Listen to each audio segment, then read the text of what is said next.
বন্ধুরা, আমি দেখাবো টেসলা এম2 থেকে কীভাবে ইনকাম করতে হয় রিজার্ভ করে। সবার প্রথমে অ্যাপটাকে ওপেন করে নেব।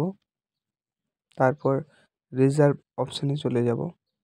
একটু স্ক্রল করে রিজার্ভ অপশানে চলে যাব। ওপরে ক্রস মার্কটা ক্লিক করব। তারপর দেখো আমার সব কিছু জিরো দেখাচ্ছে। তারপর আমি রিজার্ভের উপরে ক্লিক করব। এরকম দেখাবে তোমাদের। রিজার্ভের উপরে ক্লিক করব। দেখো আমার এখন 1 লেভেল 1.95 ইন্টারেস্ট দেবে। আর তোমার লেভেল 2 এ দিবে বেশি, কিন্তু লেভেল 2 এর জন্য তোমার ইউএসডিটি অ্যাকাউন্টে থাকা বেশি দরকার। আমার অতটা নেই। দেখো 500 মিনিমাম ইউএসডিটি লাগবে লেভেল 2 এর জন্য। তাই 1 নম্বর আমি ক্লিক করলাম। কনফার্মের ওপরে আমি ক্লিক করব।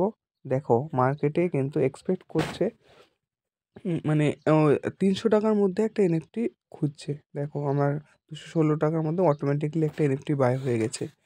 আমি কনফার্ম উপরে ক্লিক করলাম। কালেকশানের ওপরে যাব এবার। দেখো আমার এনএফটিটা শো করছে। এখানে গিয়ে আমি সেল ক্লিক করব। কমপ্লিট আর সেলে ক্লিক করব। লিস্ট হয়ে গেছে। যে কোনো একটা জায়গায় ক্লিক করব স্ক্রিনে।